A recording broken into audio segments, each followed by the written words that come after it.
What's up, No Load Time? Joel here. I'm so glad to be with you for this spoilers review of the movie The Flash. So I do have the non-spoilers review that I had dropped a few weeks ago, so I'm going to have that linked down in the description area for those of you who have not seen the movie. But hey, today's the day, the movie's out, you're seeing this, I got to see an advanced screening, so I've got plenty of spoilers and times to have thought about all the stuff that really went down in it. And so yeah, let's just jump right into it and let's just talk right about the movie. So if you've seen it, let's go. Yeah, so this movie has a lot of Man of Steel connections, very obvious, and it feels to me like they really just said, we're gonna make a new story, but we're gonna build it upon what was. I'm very curious to know when they were writing this. I know it's been multiple iterations of writers, directors. It's been years in the process, how it evolved to this point. However, I do think that they really did try to stay true to the Flashpoint storyline. Like, there's specific things that they did try to still pull from, but at the same extent, they didn't really introduce much that was new and just built upon what was. More specifically, like I had mentioned before, the Man of Steel movie, and just the Zack Snyder's, DC universe, which is really interesting because I know a lot of the Snyder fans, are probably going to really like this for the most part, just because, it does pay a lot of homage to what was in those movies, and it does obviously play in the multiverse. You got different characters coming in and different things, but just the basis, like you look at, for example, the opening sequence, which to me is the best action sequence of the whole movie, right? Like your opening sequence with the Flash saving everyone in the hospital, or trying to save the babies in the hospital, and Ben Affleck's Batman trying to round up these crooks, these criminals. Oh my goodness. I think that was, and I know that, yeah, you get your visual spectacle in the end and all this cool stuff, but to me, that was the scene, that opening scene, that just got me going, oh my goodness. They are for real. They are really going for it in this movie. Yeah, like that was really cool. Even just like Ben Affleck's Batman's his bike. And what you've seen in the trailers a little bit, but when you watch it in the movie, it does really feel like a little bit of a Nolan Batman bike. And I love that. Like, I love this big, oversized bike, huge wheels, and him in his really awesome, his really awesome suit that he has going on, blue and gray. Like, that's a really cool homage also to some of the Brave and the Bold Batman, and just, some of the iterations we've seen before in the comics. So I love that. Did not expect Wonder Woman to show up when she did, but it was a great, pleasant surprise. So I love seeing any of the DC Universe Trinity back together. It's unfortunate that they couldn't have gotten Henry in the movie. Like, they could have gotten Cavill, Superman, Batman, Wonder Woman all together one more time in this movie. That would have been awesome. But it didn't work out. We know what's been going on. That's a conversation for another day. But regardless, still just getting even two of them, right? Getting Batman and Wonder Woman side by side one more time in this movie was just so pleasant to see. And the moment of when she came into, it's always, you always get that music, you always get that there's a certain flavor to it, and they really nailed, to me, like, the Wonder Woman entrances in these films. If she's gonna make a cameo, it's gonna be pretty cool. So yeah, to me, this one was way cooler than the Shazam cameo. Sorry. Her saving the Flash here was awesome. Flash in this one, they also get his Speed Force way better than any of the other films, or obviously television, which, God bless television, they do what they can with the budget. But with this one, they really do get the Speed Force down.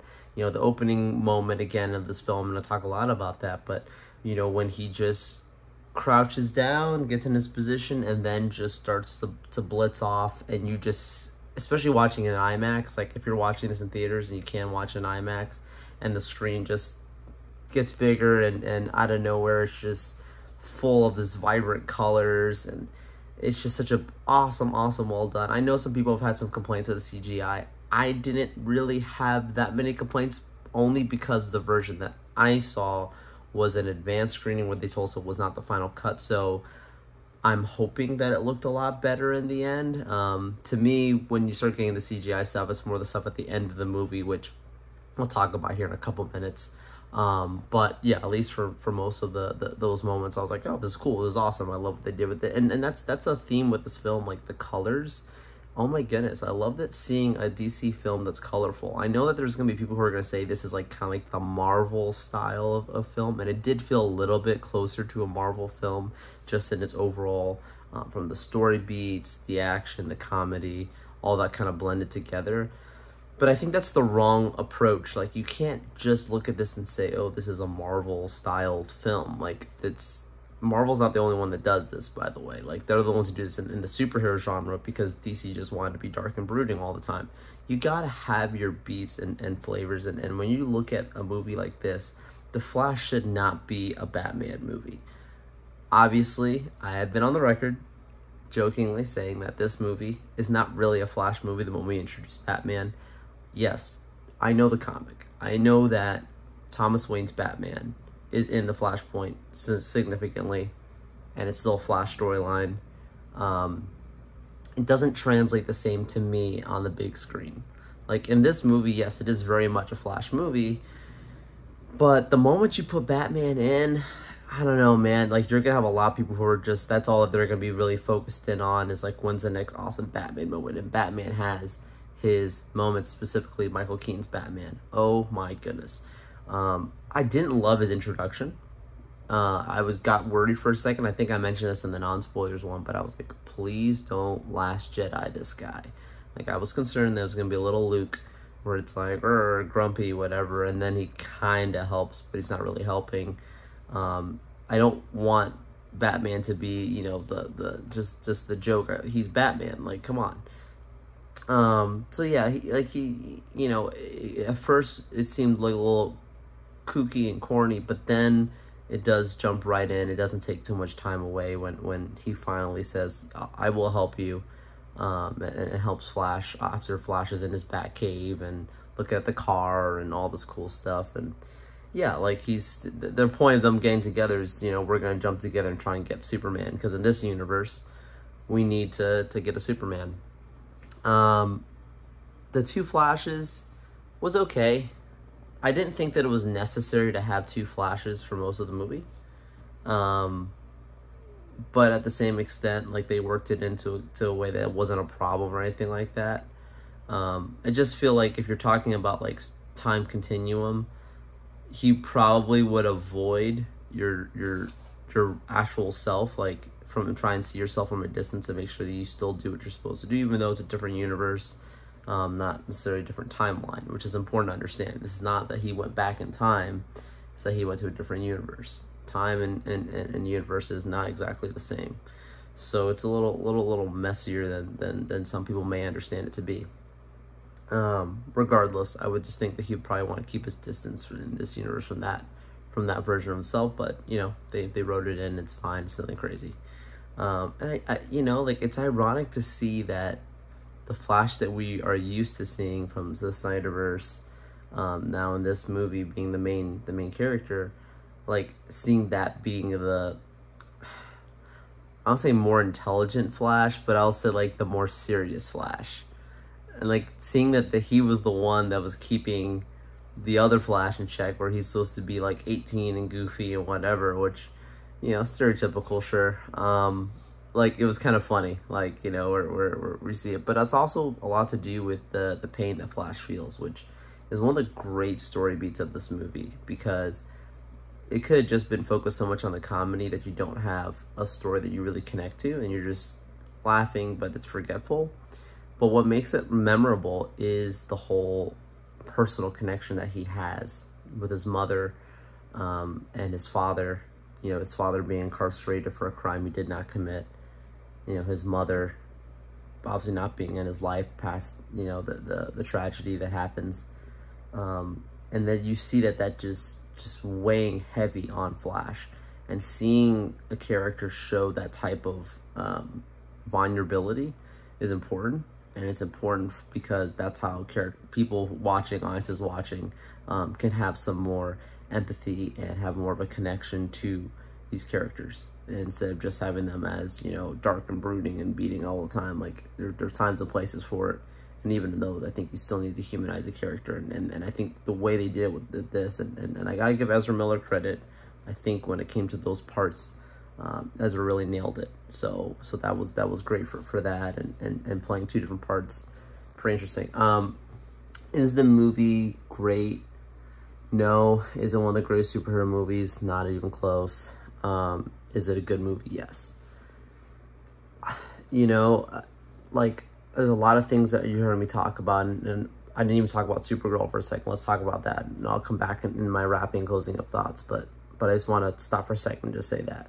Supergirl, great character in the film. I wish that I could have seen more of her. I understand why they did what they did. I'm not saying that it was neat. I'm just saying that all the scenes that she was in was really cool. Obviously, from the rescue sequence when she finally breaks free and she gets in the sun, to then the battle at the end with General Zod. Great moments all around for those main sequences that we get with her.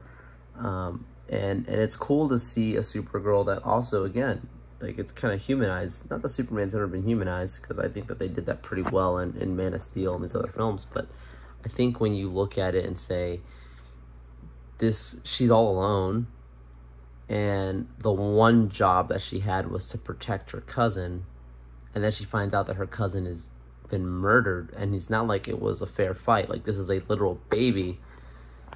Oh my goodness. Like, of course, that's gonna be hard for her, and they show that very well. And when she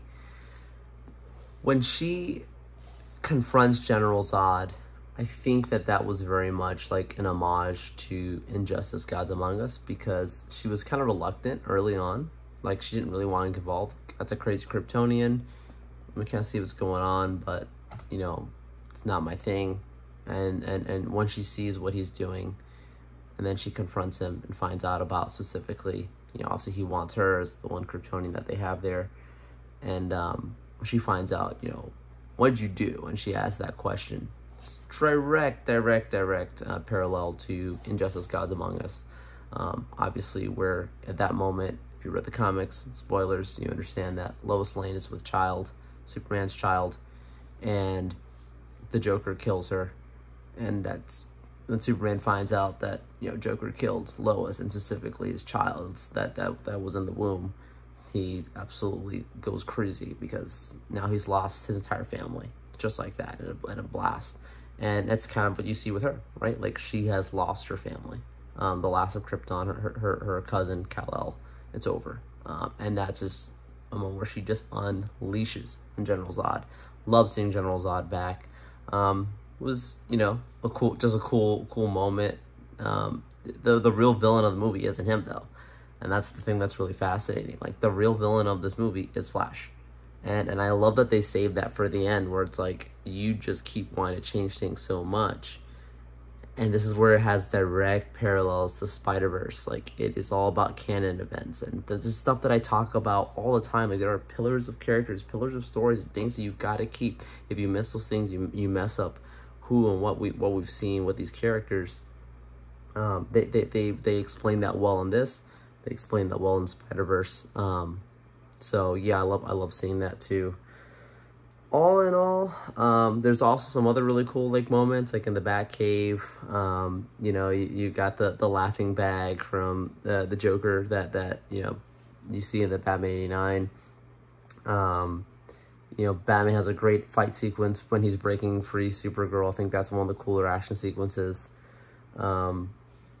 There's just so much I could talk about. I don't want to make this video go too long, because I know that it's kind of been dragging already. I know that we'll talk about it more another time, but I just want to jump right now pretty much to the end and then wrap up final thoughts.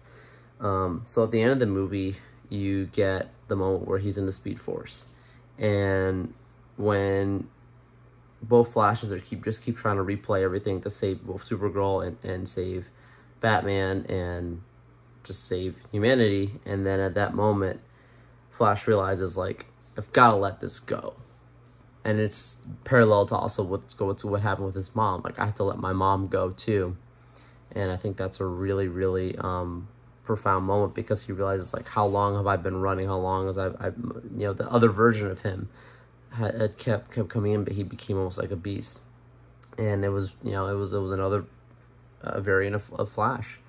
and that was really causing all these issues, and really just more so like he had to make the choice to stop it for himself. And I think that they did that really, really beautifully. And when he finally sees all the universes, oh my gosh, I loved the cameos. Definitely a Crisis on Infinite Earths type moment. I know that was originally supposed to be the plan, so there was definitely some seeds for it. Nicolas Cage's Superman, hilarious moment. For those of you that know, it's a great, callback to those that are cinema fans. What they did there with that, what they did with, seeing, Adam West, and there's just so many different cameos that all show up in that final sequence. It's great. Love that. I would have loved to have seen Grant Gustin's Flash, and, at least in the version I saw, there was no Grant Gustin, so unless someone else points it out, that was a little surprising.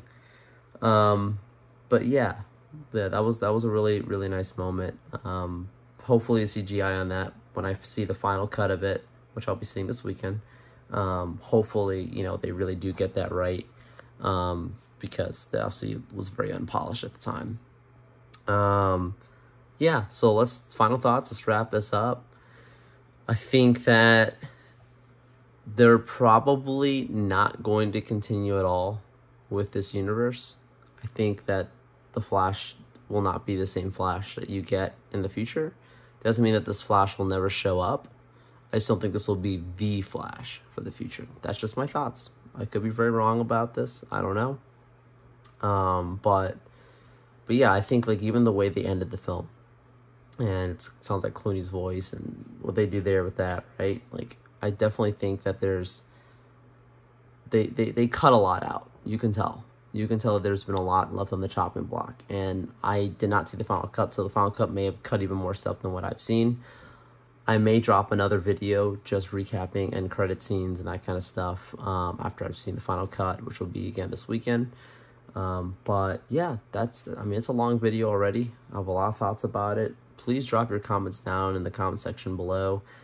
Make sure that you're subscribed. We've got a podcast on here weekly, so we'd love to have you guys stick around for that. We talk about movies, comics, games, all that fun stuff, so stick around for that. And I'll see you on the next episode. No time. Thanks.